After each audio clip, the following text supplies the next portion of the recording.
here on my watch, so I'll be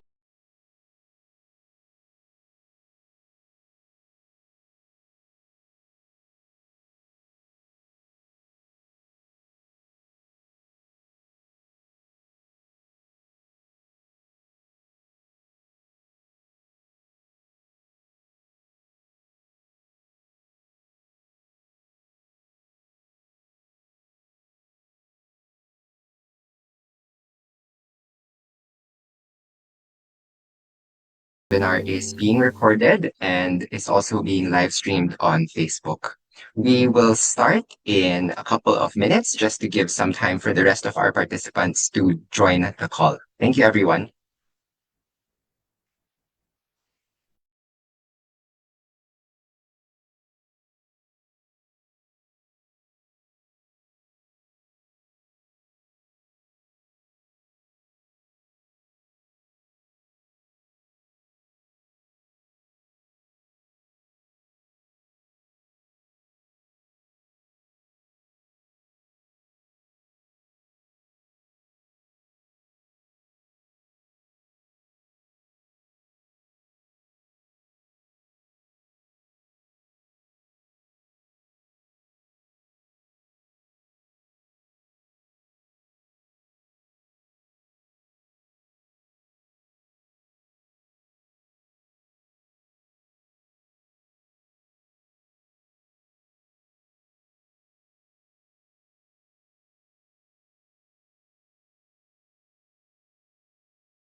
Good day from the Philippines. Good morning, good afternoon, and good evening to friends and guests who are joining us from other parts of the globe. My name is Daniel C. Retilla, the focal point of the My Climate Risk Ateneo de Manila University Regional Hub, and I will be serving as your host for today's event. I am delighted to welcome you all to the second session of the 2026 Climate Voices from the Ground, Perspectives from Different Sectors webinar series. This is our fifth year of our webinar series. And so if this is your first time joining us, welcome, and we hope you stay for the rest of the webinars that we have lined up. If you are a returning member of the audience, welcome back. Last week, we had our inaugural session titled Who Speaks for Water? And today, we close out the series with Panghihibasan, Gleaning Stories from the Shell Gleaners.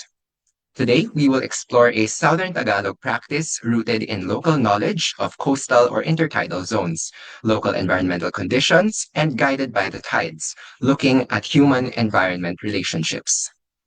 This webinar series is organized by the My Climate Risk Ateneo Hub, which is hosted by the Ateneo Institute of Sustainability.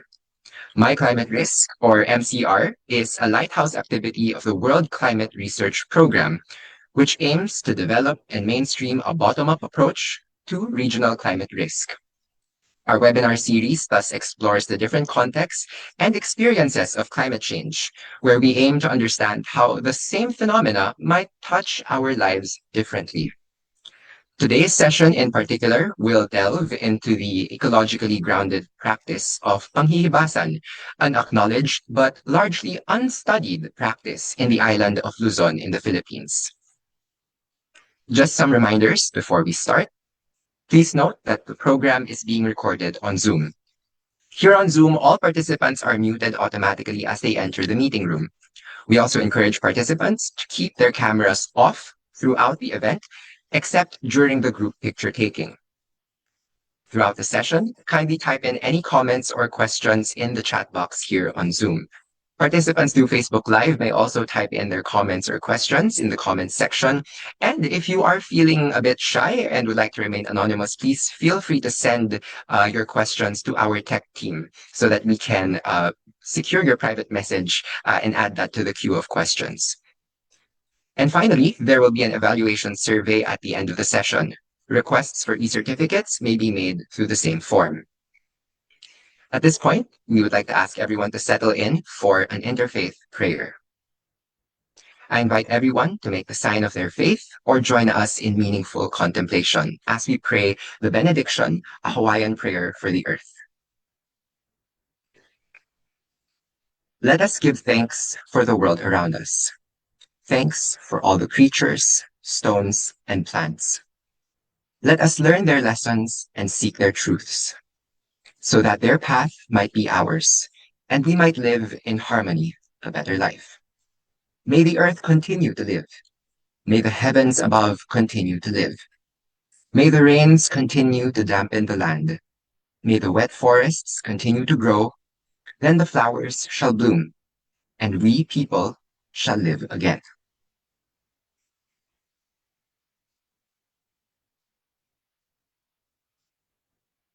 And now, to formally welcome everyone to today's webinar, we have a special message from Mr. Raymond Rodolfo, lecturer at the Department of Environmental Science at the Ateneo de Manila University. Mr. Rodolfo, or Sir Emoy as we fondly call him, is also a collaborator of the MCR Ateneo Hub. And so we extend our gratitude to Sir Emoy for preparing these remarks.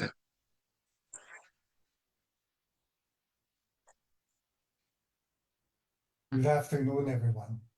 Thank you very much for attending Climate Voices on the Ground, perspectives from different sectors. This session aims to give us a better understanding of climate change from different contexts and experiences. Voices that are crying out loud but reaches us as faint whispers because of our indifference and distractions. Some have no voices at all, the least and the lost, living in the peripheries and the margins.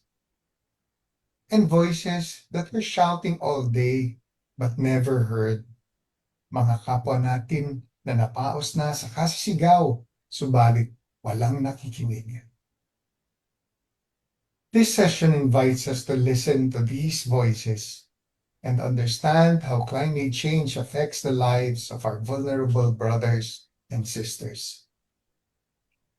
Take note and keep it in your heart that the risk we have from climate change is far different from ours, more present, more real, and more tangible, affecting their lives as well as their future. Almost all of us wish to live by the sea, how we wish to have our own beach house or resort and have coffee by the sea, complete meals served to us by the sea, wine and drinks by the sea during sunset. How lovely that would be. But what if only our first wish was granted? We are now living by the sea, yes, but in a simple house made of light materials and in a small piece of land that we do not even own. Yes, we will still have coffee by the sea every day just before we go out to sea to learn a living and put food on our table to feed our family. We will still drink water, but from a well further inland because the coastal groundwater is no longer safe to drink because of saltwater intrusion exacerbated by climate change, as well as the lack of proper sanitary and hygiene systems. We would still stare at the sunset, but praying for a better tomorrow. Later, Miss Dawn Satumbaga will be the voice of communities who are sustained by the tides. Men, women, and children who use the calendar not to determine long weekends to schedule quick vacations, but to look for dates where the tide is lowest for a long period of time, which does not happen every day. Why do they look at a calendar? So that they can harvest small shells in the tidal flats to be sold in the market or as food for their table.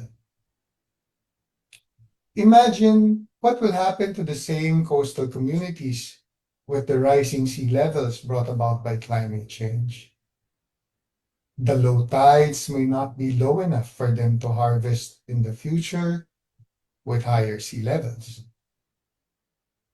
Or will their homes even stay dry? Or will it regularly be inundated by higher tides? If it can even stand stronger typhoons and storm surges, which will be exacerbated by climate change. As we listen to Miss Dawn Satumbaga's talk, Panghihibasan, Gleaning Stories from the Shell Gleaners, let us imagine what it is to live like them, like the Shell Gleaners she will talk about. May our hearts be one with them in their daily struggles, and listen to their voices so that we may be moved to act and reach out. Let us also learn how, by using scientific research, we can help make their livelihood more sustainable and resilient to climate change.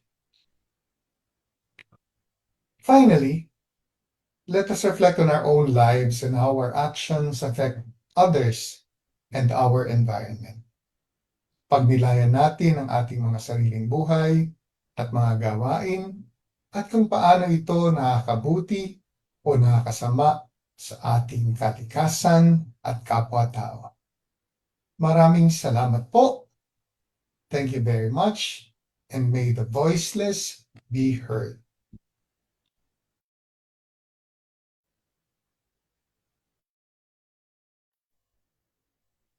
Thank you very much, Sir Emoy. Indeed, we hope that our insights from this and from future webinars may move us to consider how to listen, how to empathize, and of course, how to act for and with the voices that are not always heard. This is a very relevant reflection to frame our session and discussion for today. And so it is my pleasure to introduce our speaker. Don is a faculty member of the Department of Environmental Science at the Ateneo de Manila University and is a PhD candidate at the Institute of Environmental Science and Management in the University of the Philippines, Diliman, with a dissertation project focusing on the theme of resilience in coastal gleaning practices across different sites. Her other concurrent projects focus on social ecological relationships and coastal ecosystems, including temporal investigations of gleaning through archaeological comparatives in Palawan and blue carbon restoration mapping. Through her work, Dawn advocates for socially relevant scientific practice and engagement, especially in underserved coastal communities. And so it is my pleasure to welcome our esteemed speaker for today, Miss Dawn Iva Satumbaga. Miss Satumbaga, Dawn, the floor is yours. Thank you very much, Daniel. So I'll wait first for Miss Ivy to kindly share the screen. All right. Thank you. Thank you, Daniel, for that introduction. And I also appreciate Sir Moy preparing the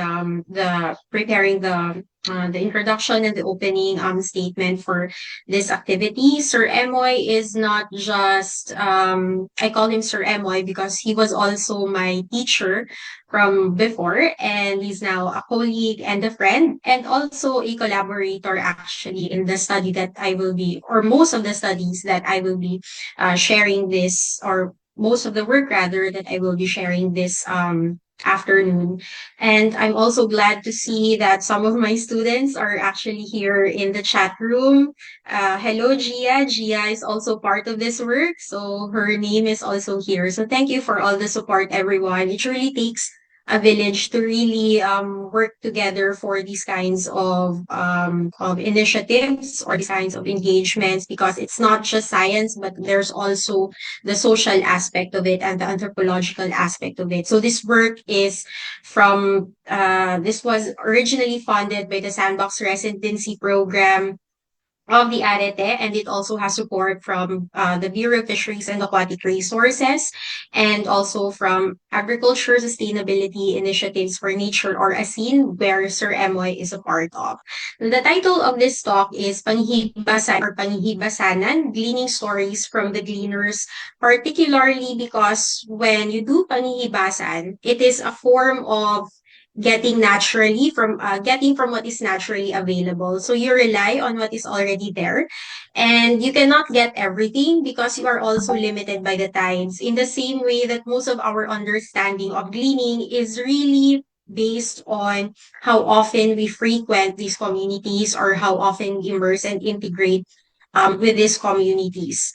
Interestingly, even with the word itself, panghihibasanan, it comes from the root word hibas. In Tagalog, it means low tide. And this really just shows us how these patterns in the environment are a crucial part of the language formation of different communities. Next slide, please. Okay, so before we get into the the main meat of this talk or this topic, first let's try to look at the what it's like to live in coastal ecosystems or in coastal areas. So some of you might be familiar, as Sir Emoy mentioned earlier, with the beach, relaxing, drinking wine, having cheese, listening to music.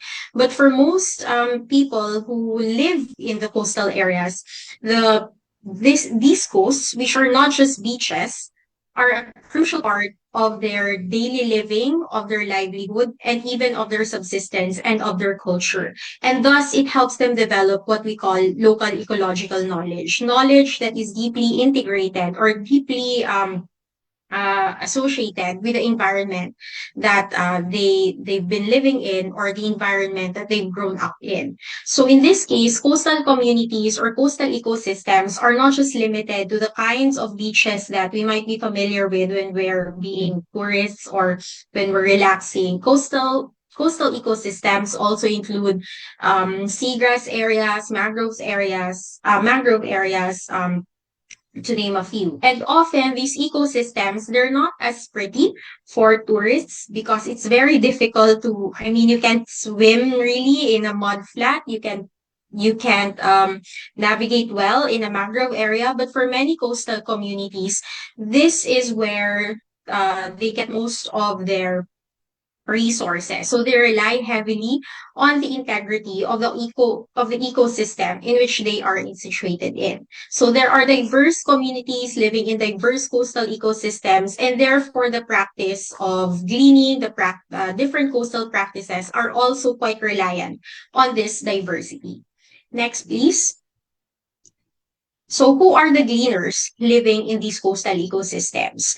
Based on my work and many literature about gleaning, most of the gleaners are really women. Although a lot of men still participate, gleaning really provides this unique role for women that allows them that highlights, rather, not allows them, that highlights their role in the social resilience, in the livelihood resilience of their household communities and of their community in general. So gleaners are quite diverse. You have women, you have men, satisfying different roles. You have children who are also gleaning. You have fisher folk who are also gleaning. You have people who are vending, who are gleaning. And you have even our seniors who are still gleaning. So from this picture over here in the, sorry, you can see my mouse. The picture in the lower right of your screen, that's a picture I took of a gleaner in San Juan, Batangas during the sunrise. And the one on top of that is a gleaner during the sunset. So from sunrise and then the sunset again, gleaners are gleaners are continuously doing this kind of practice. So it's a very diverse community, and everyone can participate in gleaning. Next, please. So what exactly is this gleaning, or what exactly is this panghihibasan? Earlier, I mentioned that it's from the root word. The word itself, panghibasan, is from the root word hibas, which means low tide, and it refers to gathering invertebrates or other edible or commercially valuable organisms in coastal areas during the low tide. So this can be shells, these can be crabs, these can be other kinds of crustaceans. Sometimes there's shrimp. Sometimes there's also sea cucumber. So different kinds of invertebrates that can be used either for food, either for selling, either for livelihood, or even for the shell industry, or for creating shellcraft. So in gleaning, there is no cultivation involved, and people rely only on what is naturally available. So they are not raising these creatures that they are catching. So for some of you, I see some friends here also from Gimaras, from the Visayas, other terms that we other words that we use to call gleaning. You might be familiar with the word paninhas or even pamumulot. And in some places, they use the specific words referring to the kinds of shells that they are actually getting. So in Batangas, for example, it's called pagluluna because they're getting the luna shells, which are kind of Venus clams or Venus shells. So next, please. So Panghihibasan, of course, has its social role in the Philippines. In fact, in the Philippine fisheries profile, gleaning is almost comparable to aquaculture, which is the second primary livelihood of fisher folk in the Philippines. Second only to, of course, capture fisheries. Capture fisheries is when fisher folk go out in the wild and capture wild fisheries. It's aquaculture is when you raise fish, and gleaning is what I've just described. Although even this 11% underplays the role of gleaning because BFAR usually creates these profiles based on primary livelihood. But gleaning is often something that's supplementary. So it can even be much more beyond 11%. In fact, some of these fisher folk who primarily live by capture fisheries are also supplementary gleaners, or they need to supplement their income and to supplement their livelihood. Further, in the Philippines, there is a clear gender differentiation such that more women participate. And this is something that I've really observed going through different places observing gleaning practices. Gleaners glean for livelihood, for subsistence, meaning they just eat it, they do not sell it. And sometimes gleaners also glean for recreation, just as a form of social bonding, spending time with friends. And myself growing up, I didn't know the word gleaning yet. But sometimes when we go to a beach, we would get shells and then cook it there also in the beach. So it's not something that I rely on for livelihood or subsistence, but we do it because it's fun, because it's recreational. Gleaning is most often done in intertidal habitats, like what I've shown you earlier, seagrasses, mangrove areas, even sandy beaches, reef flats, different kinds of habitats, and it employs a variety of methods and tools. So in some pictures earlier, you saw there was a rake. For most gleaners, they just use their hands. There are also those who use a knife, and then there are also those who use like a pole, and then they poke around to see if it will catch a shell. So next slide, please. So overall, gleaning is not as famous or is not as popular as capture fisheries, but it is a ubiquitous part of coastal life, not only in the Philippines, but in Southeast Asia and in most tropical areas. So there's literature spanning all the way to Kiribati, even to the northern Atlantic. There are also reports and literature about gleaning. So why is it important to talk about gleaning? Next, please. aside from its ubiquity or aside from its contribution to society, aside from its contribution to people, to its contribution to livelihood and to the economic resilience of our coastal communities, gleaning and shellfish gatherers rather, which are part of small scale fisheries, is one of, if not the most vulnerable sectors to climate change impacts on oceans and coastal ecosystems. So this is a report from IPCC 6 by Cooley et al. And the report shows that amongst different sectors, it's really the coastal population and small scale fishers who are the most vulnerable. And it's also the small scale, and in terms of livelihood, similarly, it's small scale fishers and shellfish gatherers. So they mention shellfish gatherers specifically as among those who are vulnerable, precisely because they rely on the intertidal. And in that intertidal, or the space between the low tide and the high tide, climate change impacts are quite drastic. Next, please. So if we also look at from the same report, I'll guide you through this material. So in the same report, Cooley and Steam also looked at how different climate-induced drivers such as warming, marine heat waves, etc., influence biodiversity, food provision, and other different ecosystem services. So the ones that you see in highlighted or boxed in red or dark orange are those that are directly associated to gleaning. So biodiversity, of course, because gleaners rely on the biodiversity that is available to them.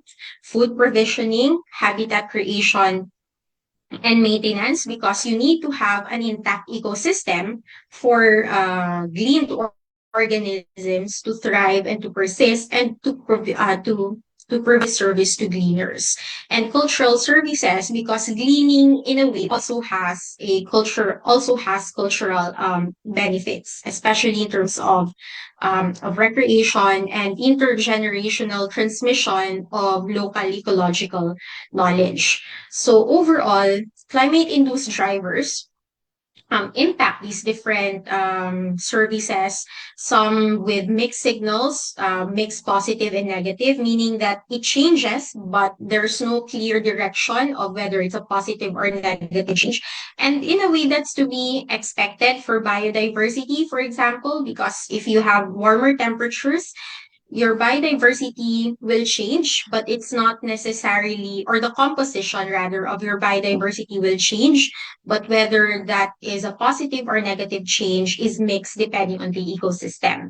So, but definitely in terms of habitat creation and maintenance and of cultural services, there is a negative impact from climate-induced drivers. However, next slide, please. Aside from these climate-induced drivers, we also see that there are non-climate drivers such as habitat degradation, pollution, harvesting, nutrient enhancement, and non-indigenous species or invasive species even. And that all of these are actually, if you can see by the red rectangles. So all of these contribute as well or drive as well changes to these ecosystem services. And therefore, when we talk about gleaning, when we talk about coastal ecosystems and coastal populations, it's not just climate change, but also all of these anthropogenic uh, activities coupling together to create change or to impact, whether positively, negatively, or in mixed directions, these ecosystem services. Next, please. So now we've talked about a little bit more on the global scale, that shellfish gleaning itself or shellfish gathering is a recognized vulnerable practice. But since we're talking about climate voices as well, what does this look like on the ground? So from here, I'll talk about mostly one of the communities that we work with together with Sir Emoy, with Gia, my other colleagues from anthropology students in Pagbilao, although we won't name the specific place, but suffice it to say that they're in the municipality of Pagbilao. And we'll also talk about what they perceive as threats both social and environmental threats to them based on their perception, and maybe perhaps some insights as well from other gleaning areas that we've been working with. So next slide, please. So the coastal community itself that we work with or that immersed with is an informal settlement within a mangrove forest. So if you can see the big picture, you can see some of the houses, that's their community. And majority of them are migrants from Visayas sometime around the 70s and the 80s. So there's no direct road access. If you can see some pictures there. So Sir Emo is one of the people walking. We had to go through rice paddies to get to the area.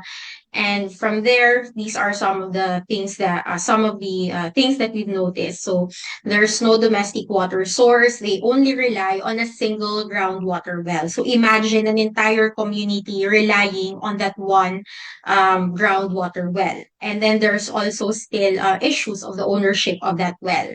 So there's less than 30 households, and most of them are fishers and gleaners, though some of them have relatives in the formal economy, but they're living away from the community. And that's a general view or gist of this community that we work with. Next slide, please. So in a snapshot, most of the gleaners that we talked to, they were mostly, if not all, females. So we only talked to three males. I'm not sure if this is really the profile of gleaners in the community, or we've also observed that females are just more vocal. So males tend to be, they said that their husbands also glean, but just that males tend to be less, less active or less vocal about their experiences. So they're more shy compared to the females. And of course, since we want these interviews were all with ethical clearances, so we also took voluntary participants. So most of them graduated or only took up until elementary school, some high school, and in fact, only one or two people were able to go to college. Next slide, please. So in this community, we looked at gleaners who had at least 10 years of gleaning experience, and we found that gleaning for them is semi-targeted. What does this mean? Semi-targeted means that they do have preferences, but they also get some shells that even if they're not a preferred catch, they still get it because of opportunity and convenience. And their priority is to sell the catch and consume what is not sold. So that's why it's semi-targeted, because they target the shells that have market demand. And this, of course, has implications when it comes to the degradation of the resources if they're only targeting a few select species. But even with gleaning being done for them, most of them they consider gleaning as primary livelihood. So even with doing gleaning religiously, some of them report an income from gleaning that range only from 100 to 400 pesos a day. That's a good day. Or 500 to 2,000 pesos a month, because gleaning is heavily dependent on the tidal patterns. You cannot glean every day. You can only glean when the tide and the weather allows you to. So that's only 500 to 2,000 pesos, or 9 to 35 US dollars a month, at least from conversion a few months ago, not the current rate. So other than gleaning, men also farm and fish for livelihood, and women fish and vend their gleaning. So that's the overall role of gleaning in this community. Next slide, please.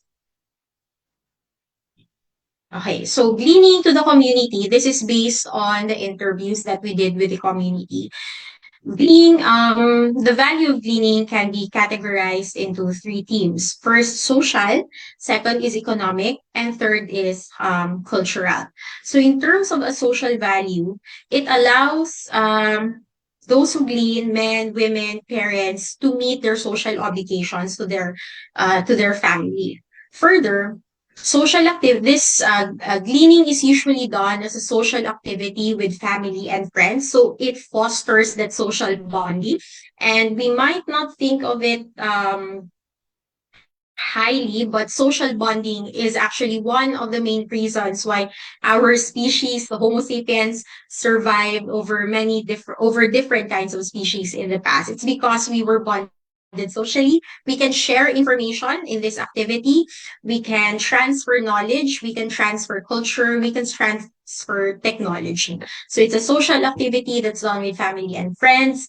And the good thing about gleaning is that anyone can glean, so it creates roles for different kinds of for different demographics, whether it's children, women, men, senior citizens.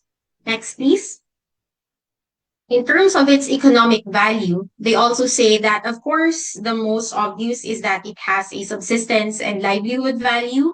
It also fosters economy within the community in a sense that some of them are primarily gleaners, some of them prepare food. So they create, for example, a fermented oysters. So they get the laman, the meat of the oysters and ferment it and it turns into bagoong for those who know what bagoong is.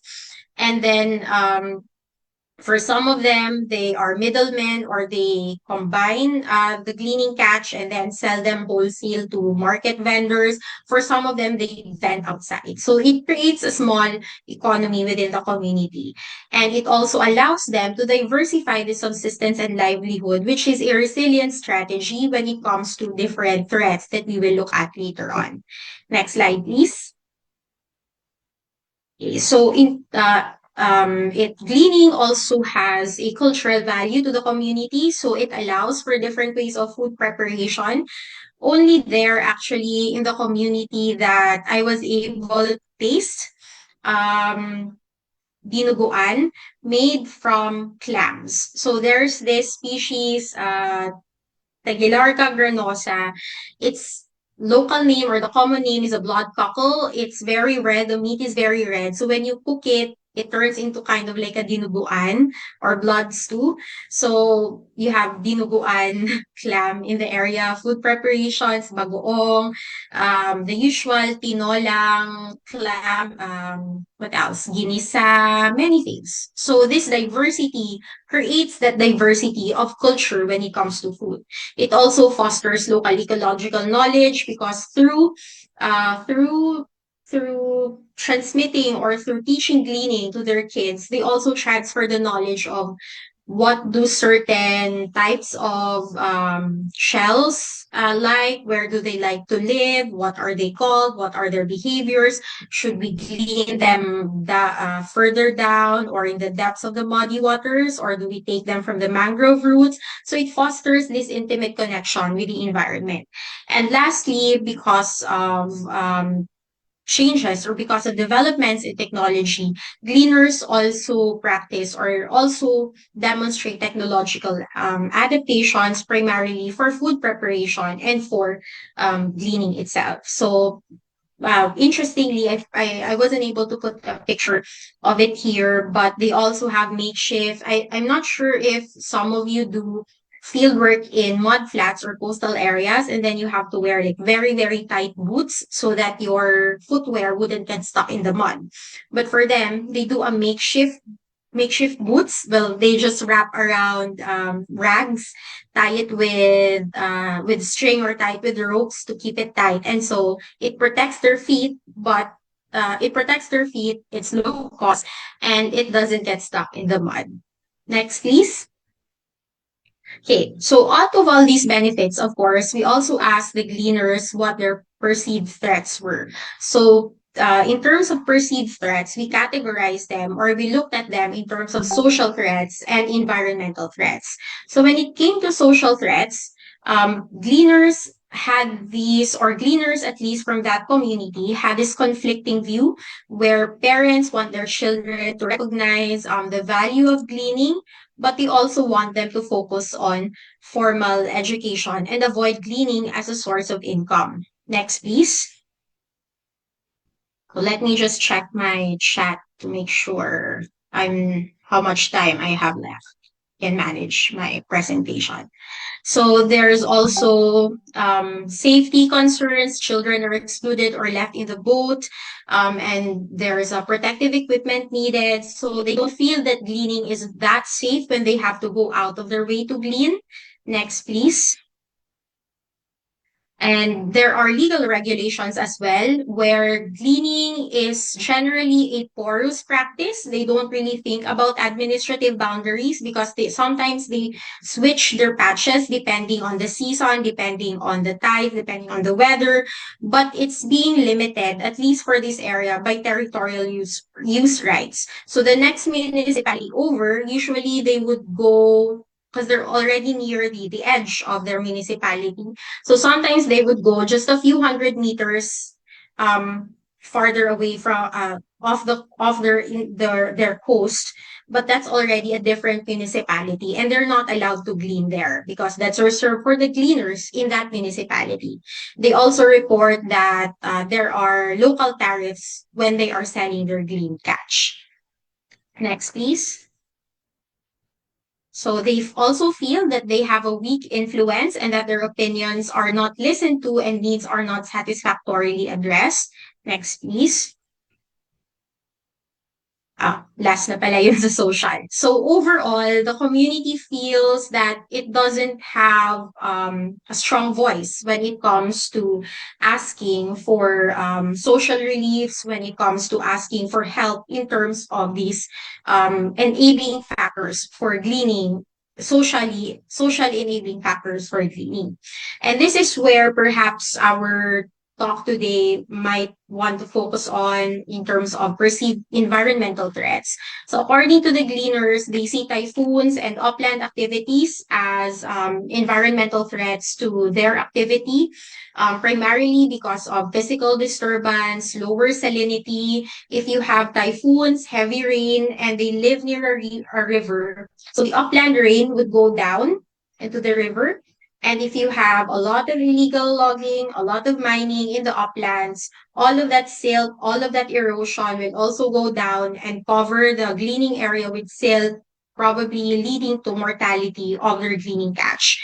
And also, that fresh water will change the salinity, and some species are really sensitive to that. So it could also lead to mortality. Next, please. So aside from these natural disturbances, they've also noticed a change in tidal patterns. So they said that tides are now higher than they were. I'm not sure if this is due to sea level rise, coastal subsidence, or other factors. But definitely, if you see in this picture, that's Tin. She's the only college graduate. So Tin is this it was during high tide. So Tin is walking along in their community and you see there's a house there. So when they build their houses, they built them in areas where even if it's high tide, it wouldn't reach that area. But now the high tide reaches even the community itself or the houses themselves. So either there's a subsidence or the sea levels are rising, at least based from their experience. So tide timings are also not the same. And for them, this is crucial because in order to glean efficiently and to maximize the tide, you need to glean during that window of low tide. If the tide timings are not the same, then it doesn't um allow them to prepare for these timings that they are used to. And in terms of their water source, the salt water is also intruding into their aquifers, and they only have one well. So there's also a problem of water security. Next, please. So resource degradation because of intense gleaning pressure over time, it leads to lesser and smaller shellfish in the nearby gleaning ground. So overall, the resources are now degrading because of increased pressure. Next, please. And they also mentioned that coastal development, so changes in infrastructure. So again, without naming the community, because they do mention the power plant, but the coal-fired power plant in Pagbilao, I think this was initially commissioned in the 90s, but some of the people there have been living there since the 70s or even in the 80s. And I'm not sure what kind of change exactly, but they do mention that They felt like the sea became different when the power plant was also there. Thanks, Daniel. So, and of course, increasing population. Next slide, please. So how does the community respond to these threats that they have mentioned? So just congregating all of those threats, limiting regulations, changing tides and sea level rise, and typhoon siltation and coastal development. Next, please. First, in terms of what we notice here as well is that these threats are mostly external. So in terms of these first two threats, they of course respond if the regulations limit their gleaning practice, then the fishing pressure is increased in those waters where they are limited in gleaning. And in terms of changing tides and sea level rise, they are also adapting their practices in terms of timing and where they are gleaning. Next slide, please. So because of this increasing fishing pressure as well as environmental threats, typhoon, siltation, coastal development, it leads to habitat and resource degradation, which they as well have mentioned. And because of habitat and resource degradation, it leads to lower economic gains. Next, please. So this habitat and resource degradation, then they will respond to this change and adapt even further. So this adaptation usually leads to increasing fishing pressure in limited waters. And if we look at this in a systems thinking point of view, it creates this positive feedback loop where they increase pressure, it degrades. Because it degrades, they will glean some more, and then it degrades, and so on, until eventually the resource declines. Next, please. And this habitat and resource degradation further, actually, in terms of governance, it becomes a bit more, or the governance in this way is more reactive rather than preventive, because if they see resource degradation, then they further create limiting regulations, which then leads back to increasing fishing pressure and habitat and resource degradation. Next, please. So the community responds by prioritizing formal education. Next, please.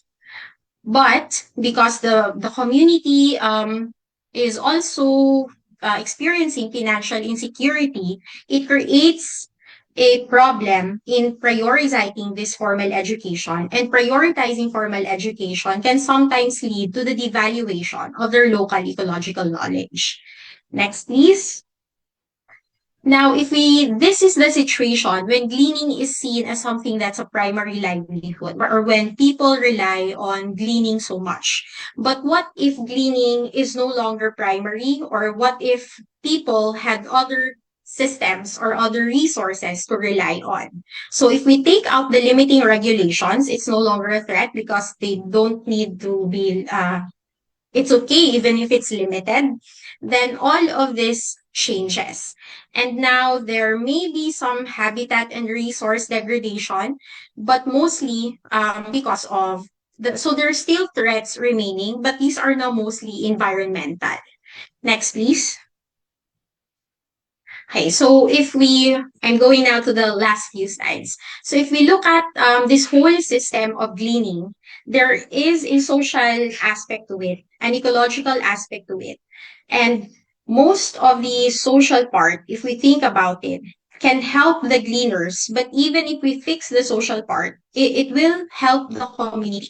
But there is still that environmental aspect or the environmental threat that really needs more attention, not just for the community, but for the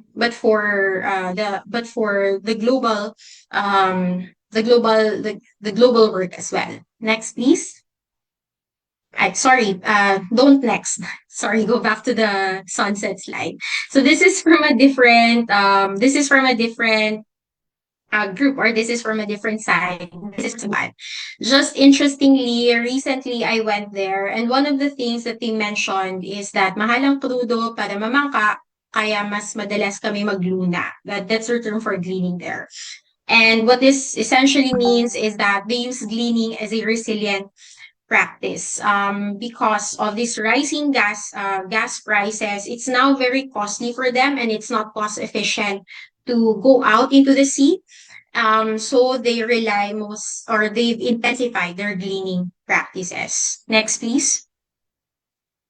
So if we look at it again in a larger perspective of social ecological systems, gleaning and the environment that it relies on is only part of a larger coastal social ecological system. And really, to protect this practice means, or this practice in a way provides an additional source of resilient practices, or an additional source of livelihood when all of these other subsistence and livelihood sources fail or are not available. But all of these also rely on this connectivity and on the integrity of these different ecosystems. What's unique about well, what's bad, for lack of a better term, about climate change is that it affects all of these ecosystems, which not only affects gleaning, but affects everything else that they rely on. Next slide, please. So just a few slides left. So gleaning is not just, I talked about Pagdilaw. I mentioned a little bit about Batangas. They are here. And I also did some work in Palawan. I've observed some in the western coast of Luzon. So I mostly focus on Luzon, but this is only from gleaning literature. It's not yet the reports of social media. Gleaning is everywhere in the Philippines. Gleaning is everywhere in Southeast Asia. It's not often monitored, but it is a form of resilience from coastal communities. Next, please. So why is the voice of gleaners important? Next slide, please. So gleaners are not just gleaners. Gleaning is not the only thing they do. They're also fisher folk. They rely on other other livelihood and other activities from their coastal ecosystems. They are cultural bearers of local ecological knowledge, of practices related to gleaning. They're diverse, and they bear witness to the how large scale, so how practices from the upland, how global climate change affects these most vulnerable sectors. Next, please. And on a personal note, um, I mentioned that I grew up doing gleaning recreationally, and I have this very cute nephew. He doesn't really glean per se, but he enjoys these coastal ecosystems. So I also want to be able to provide a voice, or to increase the voice of gleaners, so that these ecosystems are protected and they are there for future generations, not just for livelihood, not just for subsistence, but hopefully they can enjoy them recreationally, and not just see them as an economic resource. Next slide, please. Okay, so I think this is the last slide. Sorry, Daniel.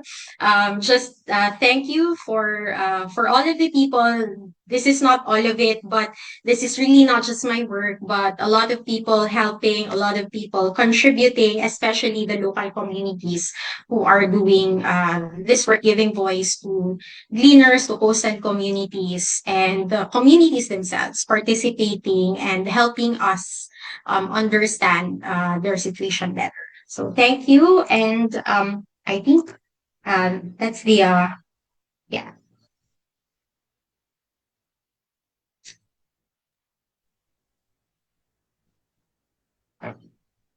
You see some questions.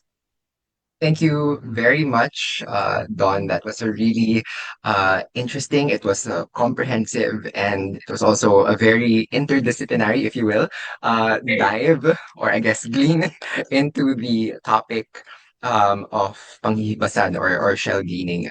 So I really think that this um, opens the door for a lot of interesting discussion. We do have a number of questions. We have some questions that were posted publicly in the chat, but also a few that were sent privately.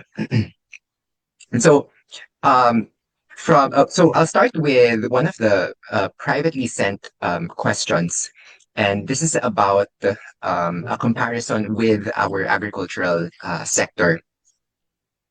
So In the Philippines, we have a problem of an aging agricultural sector because young people are not interested in working with the land, with the soil. And so, in your engagements, did you ever notice whether the local ecological knowledge of shell gleaning was in danger of dying out due to a similar problem? And I guess I'll also just jump in here to expound on the question sent earlier. That I know that Don, um, you'd mentioned that a lot of parents actually encourage their kids to focus more on formal education. So I wonder if, you know, has age ever been a compounding factor with this?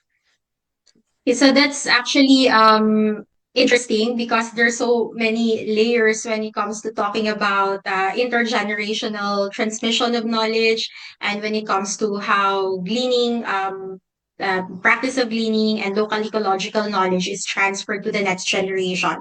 So maybe I'll try to answer it in parts if that's okay.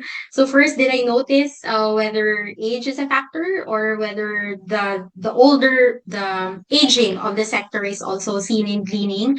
It depends on the site or it depends on the location. Where gleaning is usually done or is mostly done as a primary form of livelihood or as a way to as a form of livelihood in general, I do notice a an aging population as well because they see it mostly as the role of their parents to provide this kind of to provide for the household, and they still want their children to know about gleaning, but they don't want gleaning to be the livelihood of their children in the future.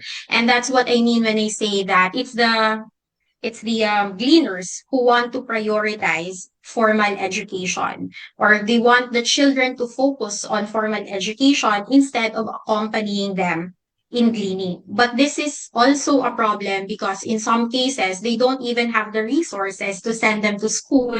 So children continue to glean. And what we can also see based on observations, based on insights, is that for some communities, children take part in this informal economies. They also sell catch. The children do gleaning also for livelihood.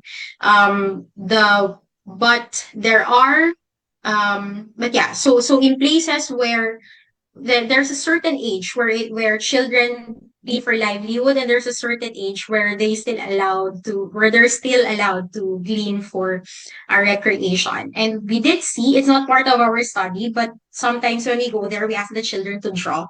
So we did see that children who are older tend to know more shells than children who are younger. So we do see that there's this development of knowledge still in the site, but it can be declining if they are forced in a way to prioritize or to forgo to prioritize their formal education. Yeah, thanks, Don. It really is quite a as you mentioned earlier, it's such a conflicting dynamic when you really have this very valuable local ecological knowledge on the one hand, but also it being sort of, and I want to be careful with this term, sort of marginalized by its own users and by its own culture bearers because of how we, I guess, as a society and as a culture, really elevate formal education. Of course, that's a very that's a very complicated can Yes. of worms to get into. And so, speaking of formal education, the next question I want to acknowledge is sent in by Alan Guda in the chat. And Alan asks, what activity should we consider when you mention formalized education? Is that referring to local government units or to the Department of Education or the Commission on Higher Education? So I believe that Alan here is referring to when you mentioned the prioritization of formal education. But Alan, please feel free to just type in the chat if we've misinterpreted this. All right. Thank you for the question. And just building on to what I mentioned earlier as well. So in terms of it's really the gleaners themselves who are creating this it's really the gleaners themselves who want to prioritize formal education rather than me saying that we want to formalize their education. So it's just maybe to clarify this part of the talk. It's seen as a response for the gleaners. They see it as a response to go out or to get out of the cycle of poverty where education as a great equalizer so that their children can eventually join the formal economy instead of relying on gleaning as what they have done for years. So they see the value of gleaning, but they see that it's not sustainable economically. Also because of the changes in the environment, they see that it's not sustainable. So they do not want they were okay with gleaning for them, but with the changing, shifting situation, they do not want their children to rely on the same livelihoods that they did before. So I hope that I answered that question. Thanks for expounding on this, Don. And actually, I do want to jump in on one of the questions. This is from Ted Shepard in the chat, just to connect this conversation with the education thread that we have ongoing right now. And Ted asks, is there any prospect that the IT revolution could allow youth to remain in the community while earning external income rather than having to move away? In which case they could continue gleaning as a social activity. Mm, I think thanks, Ted. Very interesting question. So I do get this sometimes. How can internet help? How can IoT help? Or all of these digitization? I would argue that staying in the coastal areas or staying in the community has its pros and cons.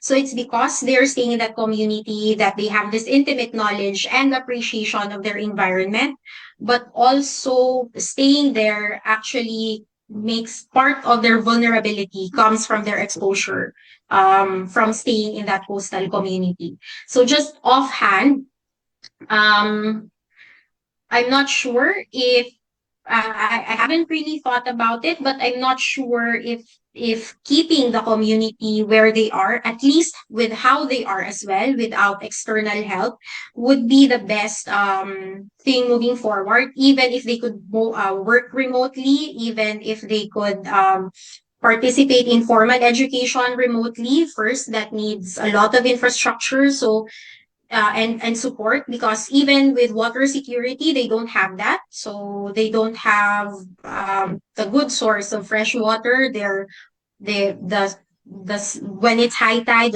their houses are inundated. So maybe I don't know if moving to a different coastal community would be the answer, or moving away from a coastal lifestyle, but that would be too much. Although in general perhaps, I think being able to work remotely, to study remotely, could help in some instances where their location doesn't create as much exposure compared to this particular community that we worked with. I have seen or I have seen coastal communities where maybe young adults were working remotely while staying in that coastal community. So perhaps that's something that can be looked forward.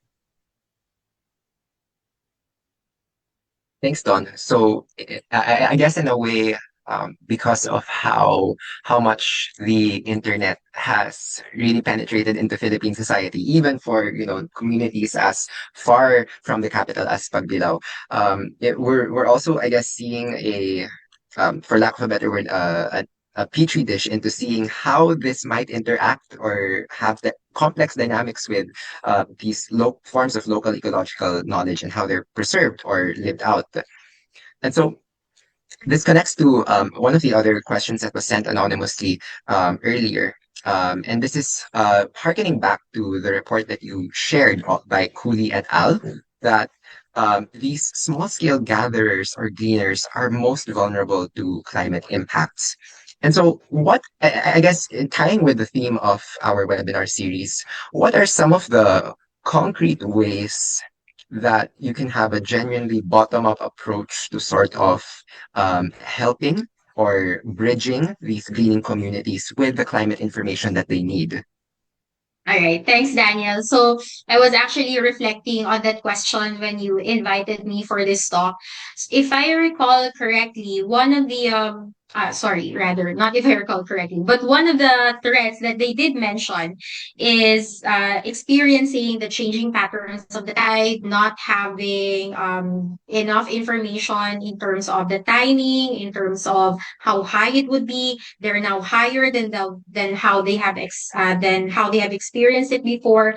So perhaps this information, if it can be cascaded to them, if we are looking at it in a vacuum, just looking at it in a vacuum of gleaning as a practice, if we can cascade better prediction, better information on the tides, that would already be a help to them. So one of the things that this project did do is we created a tide calendar for the community where they also had their pictures there, some information about gleaning. So we shared it with the community, and they said that it was really helpful. One, because the tides are big compared to the usual calendars that they would get. And then the tides are more accurate because usually the calendars that they rely on are the ones that are, I don't know the politically correct term or ano for this, but the ones that are given away by hardware stores or by companies, the red and blue and black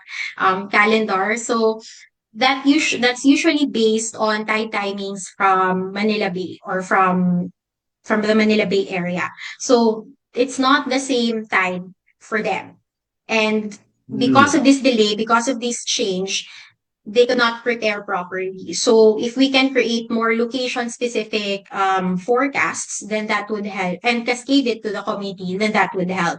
So we were able to do that. We printed it out, but because of the limited digital access for the community as well, we were only able to do it for 1 year, and resources as well. But if it's something that can be scaled up or can be made available, then that should also be um, helpful. So yes, tides, just responding to Ted's chat, tides are very predictable. So that's what we base the tide calendars on, but they do not have access to this kind of information. So that's one, in terms of climate information. But more than that, definitely gleaning does not exist in a vacuum. So we need to create a more enabling system where gleaning is practiced not in extreme pressures, but as a perhaps a recreational activity or a supplementary activity rather than something that they really have to rely on. yeah, thanks, Don. Yeah, yes, I remember us talking about the calendars that are provided, and I know that in some communities these are really commonly referred to as kalendaryo ng mga Inchik or the Chinese calendars because Sorry. of how they track both the lunar and the solar months. Yes. Yeah. So I mean that this is a nice way to um, move towards our next question, which is from Caroline Alibudbud, because you also mentioned how having this place-based and specific information really helps these communities. And so Caroline asks, does the government have other alternative work for these cleaners to increase their income and improve their overall health and well-being?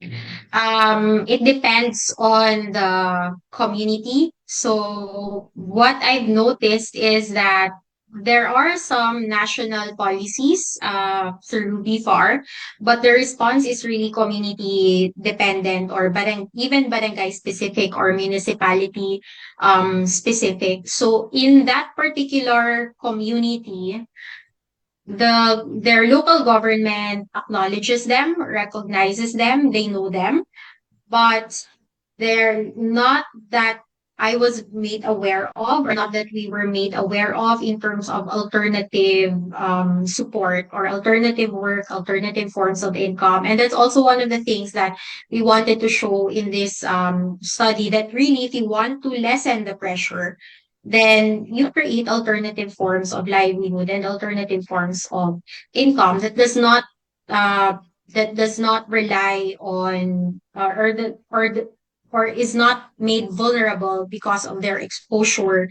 and because of their reliance on these environments that are heavily impacted by climate change. So short answer, not in the community. Thanks, Don. And as you had mentioned when we were both talking about how we would, construct your session together, it's really a case that this practice is not really as well documented or as well studied as other local ecological knowledge-based activities. So it really does. It's not really much of a surprise when we come to realize that actually the national government doesn't really have um, much in terms of supporting for alternative activities because they don't even, or rather, it's not really in their radar as compared to other place-based activities. Our Yeah. next question, actually, I'm also seeing shades of this from our 2022 series. So it's nice how these conversations, despite the topics focusing on different communities, sort of have similar threads. And this is from Marvin Tejada, and Marvin asks, how do coastal communities place attachments make them so resilient?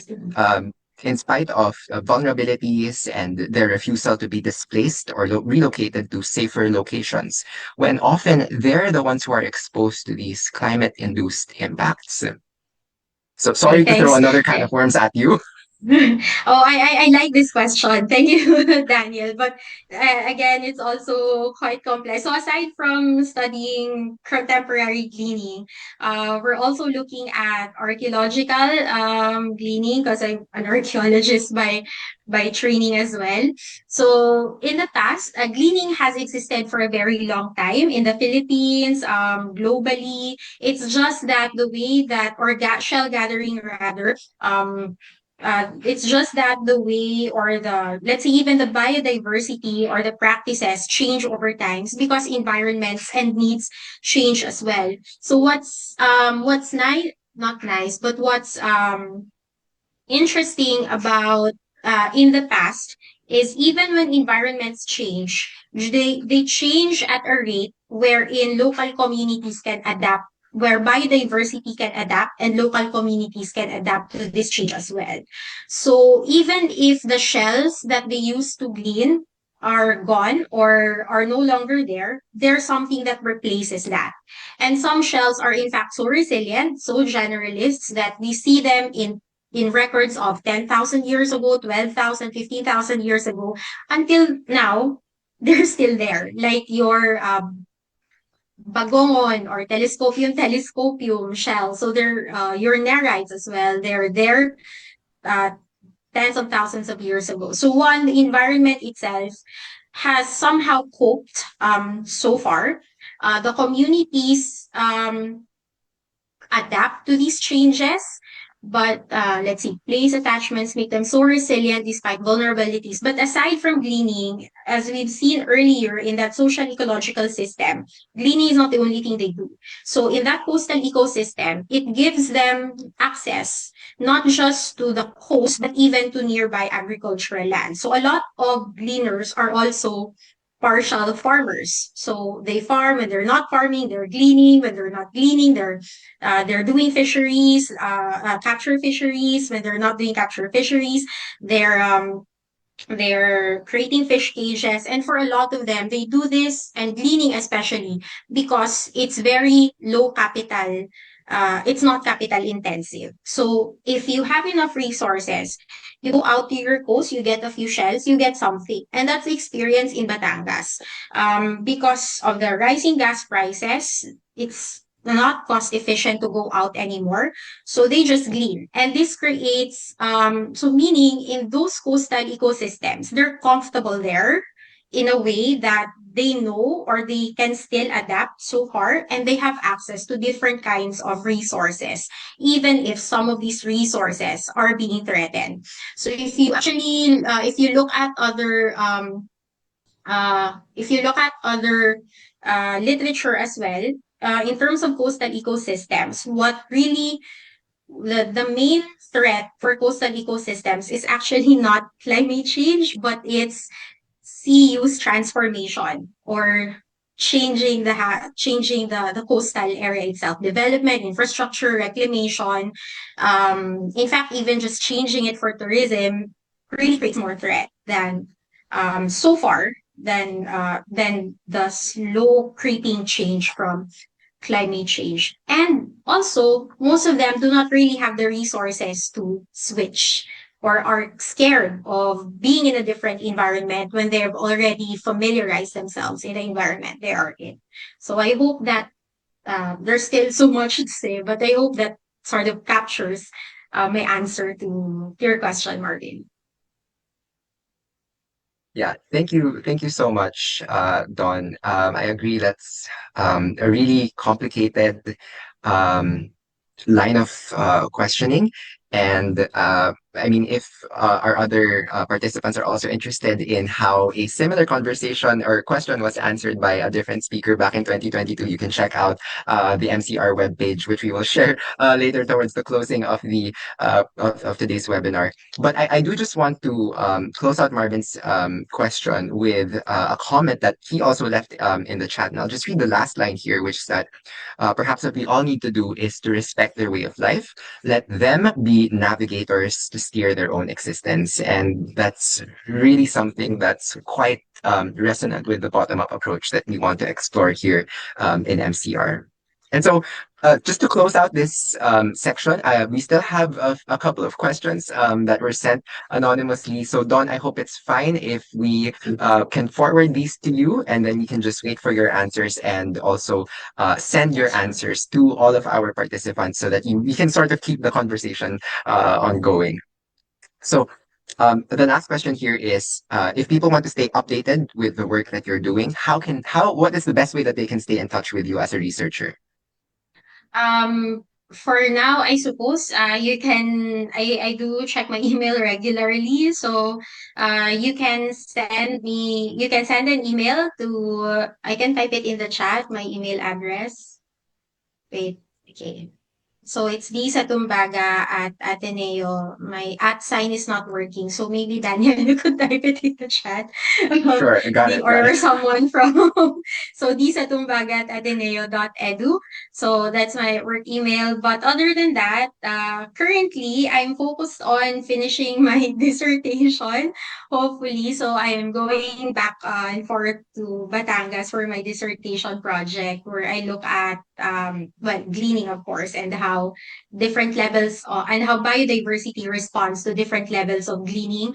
But I do plan to have a passion project. Hopefully, I can get it funded. But either way, I do have a passion project planned for the future. Want to do this social media repository of gleaning practices, gleaning catch, because it's monitored sometimes, but I do see a lot of posts online as well. There's no common space for them. So if you can participate there in the future, if you see it, then that would be great. It's really a good way to do citizen science and also look at what biodiversity, what mollusk or other invertebrate biodiversity are gleaned in different parts of the Philippines. So thank you so much, Dawn, for your answers. And thank you as well, of course, to our participants for your lovely and thought-provoking questions. Yes, very. This is Thank really, you. I think, yeah, this has been such an engaging open forum. And, as much as we'd love to keep the conversation going, we do have to move on with the program. And so I'm happy to award the certificate to Ms. Dawn Satumbaga on behalf of the My Climate Risk Hub here in Ateneo. I'll just read the citation.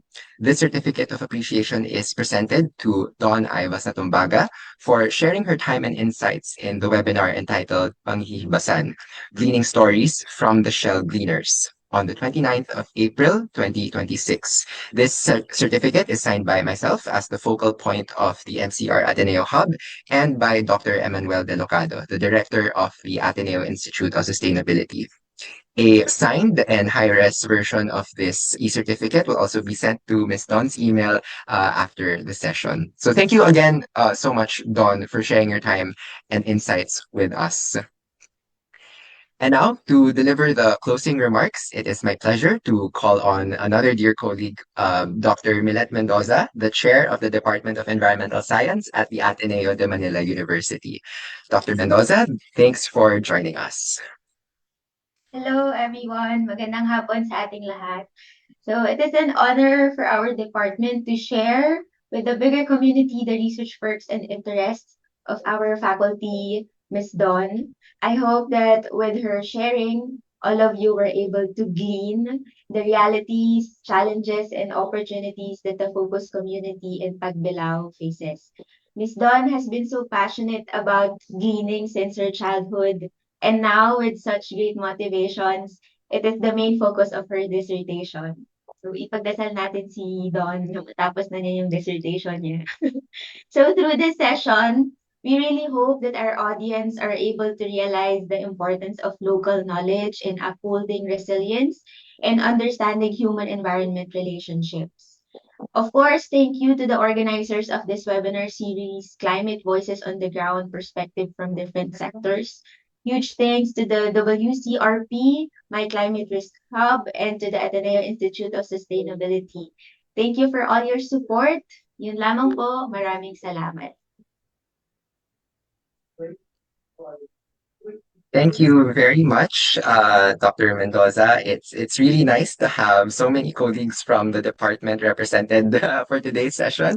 Indeed, it's been so nice to see our mutual colleague Dawn really develop her research, and we will definitely, as you said in Filipino earlier, we will definitely keep her in our prayers and send her well wishes as she embarks on the rest of her PhD journey. The finish line is so near to for Dawn's journey. And so at this point, may we request everyone to please turn your cameras on momentarily for our group photo. This will be for our documentation purposes, and so that we have a nice little photo as a memorabilia for everyone. So I'll be taking the screenshots. We fit in a couple of pages, but I'll also just wait for I'll wait a few moments for the rest of the audience to turn their cameras on.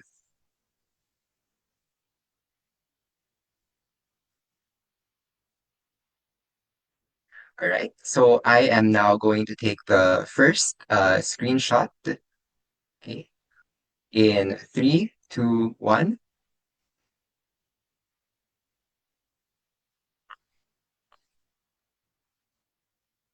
All right, I'm taking a screenshot of the second page, so please keep your smiles on. 3, 2, 1. Oh, and I see that we have a few other participants who had just turned on their cameras. So taking the last screenshot here in 3, 2, 1. Right. Thank you so much, everyone, for complying with our request. It's really wonderful to see everyone's faces and smiles. Hopefully, we can also see these faces and smiles as we continue with the next sister series. Okay, so while today's session marks the end of one series, that of course is not the end of our lineup of webinars. Because after the Climate Voices series next month, we will be ushering in the sister series, which is the Climate Research as If People Mattered series. We will open this on the 22nd of May, so that's exactly a week after Earth Day, in celebration of Laudato Si Week, which marks 11 years since the publication of Laudato Si, Pope Francis' encyclical on the care for our common home, which calls all people of goodwill, regardless of faith, to act for the planet and for the people at the margins.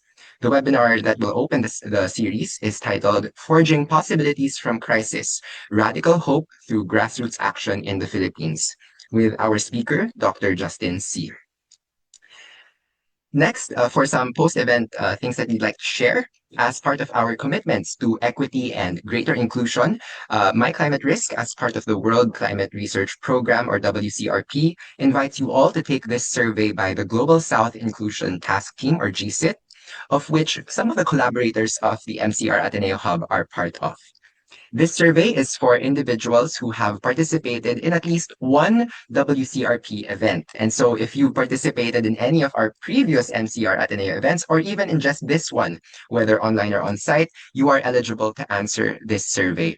It should take approximately 15 to 20 minutes to complete. And we would greatly appreciate your insights as we help build a WCRP that is more inclusive, especially for many of us here in the Global South. In the meantime, if you'd like to learn more about the MCR Ateneo Hub, why not visit one of our featured projects? We have built a steady repository of Climat articles, which is a play on the Filipino phrase climate and or climat, to explore the connections between climate change and the everyday. Another featured project is the Climate Stories Initiative. We believe that we are all storytellers and scientists. And if you have a story about how climate has impacted you, we are interested in reading it and sharing it. Together, we hope to build a Southeast Asian voice, but more than just a compilation of stories, we hope to have a series where risk perception is seen. And so you may visit the site on screen to access the guide questions and perhaps select a few of your prompts to guide the structure of your submission. And lastly, our dear participants, please answer the evaluation survey with the QR code and link flashed on screen. Requests for e-certificates may be coursed through the same form, and certificates will be released around a week from completion because we do want to thoughtfully process all of these certificates. And so thank you again, Ms. Satumbaga. Thank you, Don. We'd also like to thank the sign language interpreters for today's session, Ms. Edna and Ms. Anna, for making our event more inclusive. And to all of you, thank you very much for your participation in this webinar. We hope that you have gained fresh insights on the culture of shellfish cleaning. Despite the fact that not all of you may be from the Philippines, we hope that you can still appreciate the application of traditional or local ecological knowledge. Please don't forget to accomplish our event evaluation form and perhaps visit the other links that we've posted in the chat. Thank you very much, and I'm happy to return 5 minutes of everyone's time. Okay, thank you and enjoy the rest of the day.